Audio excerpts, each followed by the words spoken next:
9 hikers, 1 mountain, 1 night, and a mystery so dark, the Soviet government buried it for 30 years. Their tent was found ripped open from the inside, not torn by wind, not damaged by animals, cut open deliberately or from inside with a knife. All 9 of them ran out into minus 30-degree temperatures in the middle of the night, without shoes, without coats, without any survival equipment whatsoever. The Soviet government sealed the case immediately, classified every single file, closed the area to all visitors for 3 years. Their official cause of death, an unknown compelling force. That is the actual government statement. 4 words, nothing more, nothing less. It is January 23, 1959. 10 students and graduates from the Ural Polytechnic Institute in Russia set off on a skiing expedition into the northern Ural Mountains. This was not a casual trip. This was a Category 3 expedition, the highest difficulty level possible. Their leader was Igor Dyatlov, 23 years old, experienced beyond his age, respected by everyone who knew him. And he was not the most experienced person on this trip. One member, Semyon Zolotaryov, was a World War II veteran, a man who had survived some of the most brutal combat in human history, a man who had seen things most people cannot imagine. These were not beginners. Every single person on this expedition had done this before. They were trained, they were prepared, they were ready for anything. Or so they thought. One member, Yuri Yudin, fell ill on the second day of the journey. A bad knee, nothing serious. He made the decision to turn back and return home. He said goodbye to his friends. He watched them disappear into the mountains, and he never saw any of them alive again.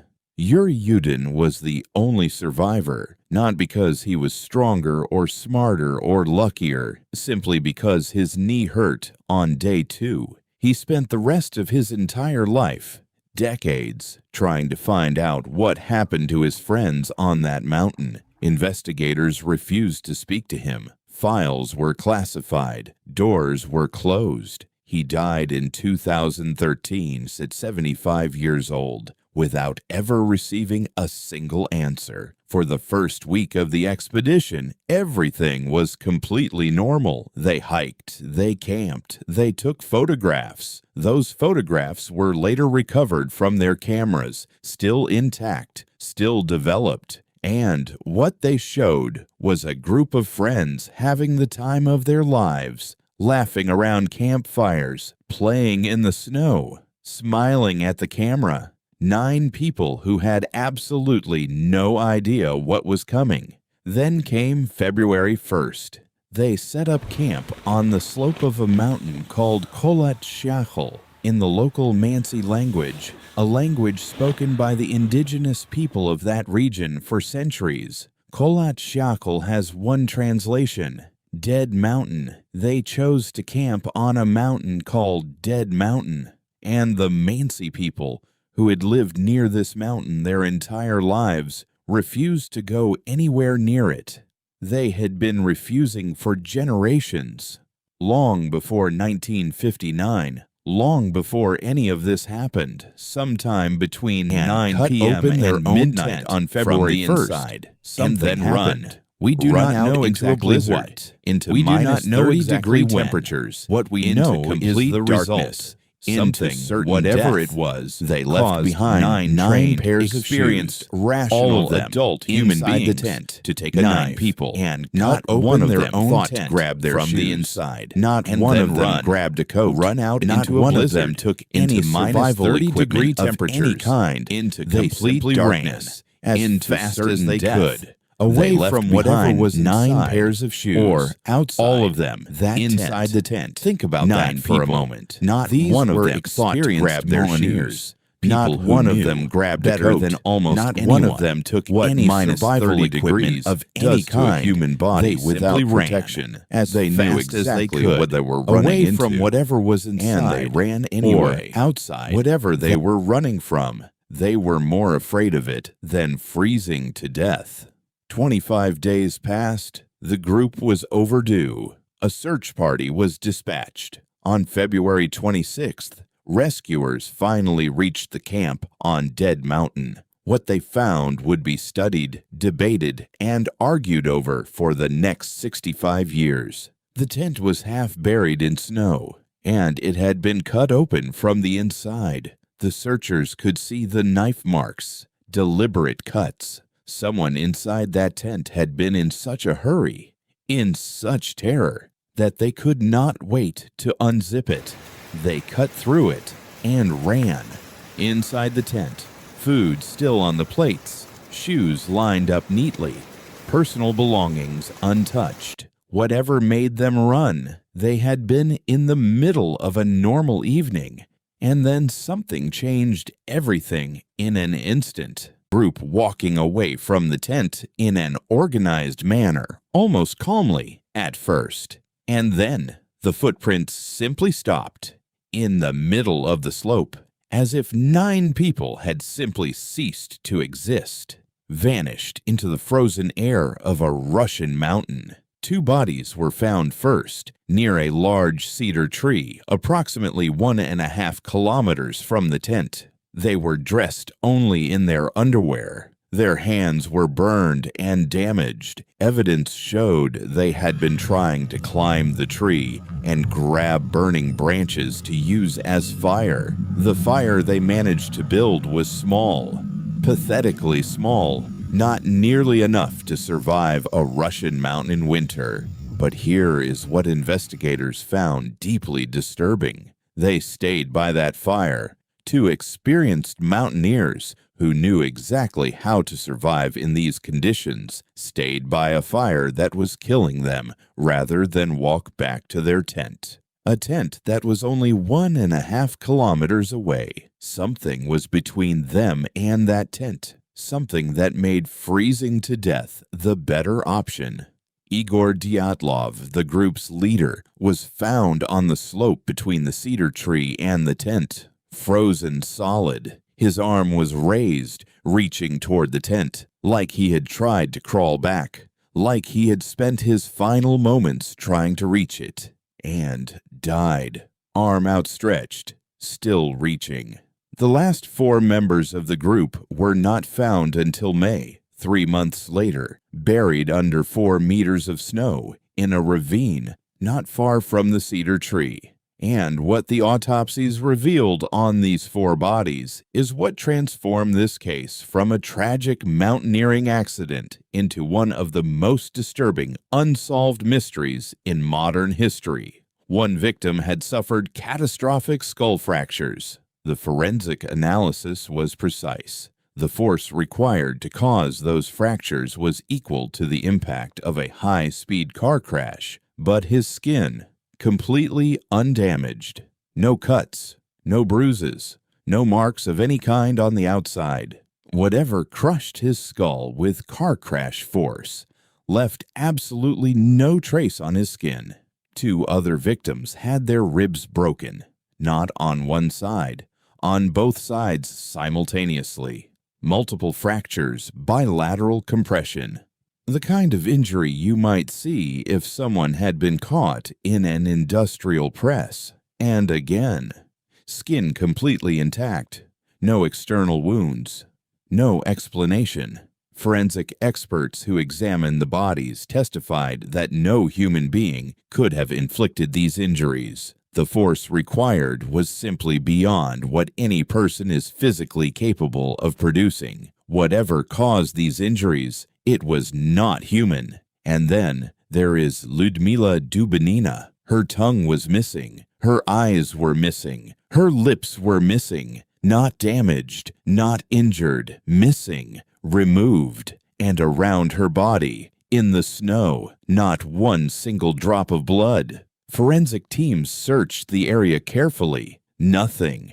How do you remove a person's tongue, eyes, and lips without leaving a single drop of blood in the snow surrounding them? Nobody has ever answered that question. When the clothing from several of the bodies was sent for laboratory analysis, the results came back positive for radioactive contamination, significant levels of radiation on multiple victims, in the middle of the Ural Mountains, hundreds of miles from the nearest nuclear facility, hundreds of miles from anything that could explain radiation of that level. The Soviet government's response was immediate. The entire area was closed to all visitors for 3 years. Every case file was classified. Every investigator was silenced. And one final official statement was issued. Cause of death, an unknown compelling force, before the case was permanently closed. No follow-up, no explanation, no answers. 4 serious theories have emerged in the 65 years since that night, and not one of them explains everything. Theory 1, infrasound. Researchers believe wind patterns hitting the mountain at a specific angle may have generated infrasound, low-frequency sound waves below the range of human hearing. At certain frequencies, infrasound causes extreme panic, paranoia, disorientation, and the overwhelming sensation of being watched. It could explain why 9 rational people fled in blind terror. It does not explain the radiation. It does not explain the missing tongue. It does not explain the car crash force injuries with no external wounds. Theory 2. Secret Soviet military weapons testing. The radiation, the internal injuries with no external damage, the immediate and total government cover-up. Many researchers believe the group accidentally entered a zone where the Soviet military was testing experimental weapons. A pressure wave device could theoretically cause the internal injuries. The radiation is self-explanatory, and the cover-up, the immediate classification of every file, the closure of the area, the single vague statement, is exactly what you would expect from a government trying to hide a weapons program. No such weapon has ever been officially confirmed to exist. Theory 3. An avalanche. This was Russia's official conclusion when they reopened the investigation in 2019. A specific type of slab avalanche, they said, caused the injuries and the panic. This theory was publicly rejected by avalanche experts around the world. The tent was not buried. The footprints were preserved. Nobody in the area reported hearing an avalanche. And an avalanche still does not explain the radiation or the missing tongue. Theory 4. This is the one that refuses to go away. On the night of February 1st, 1959, multiple witnesses in the surrounding area reported seeing orange glowing spheres in the sky above the mountains. These were not civilian reports alone. Soviet military personnel filed the same reports. Orange, glowing, spheres, moving over Dead Mountain. On the exact night 9 people died. The Mansi people, the indigenous people who had lived near this mountain for generations, had called it cursed long before any of this happened. They refused to go near it. They had names for the things they believed lived on that mountain, and they warned anyone who would listen, do not go to Dead Mountain. Some warnings exist for a reason. In 2019, Russia officially reopened the Dyatlov Pass investigation. In 2021, they closed it again. Avalanche, they said.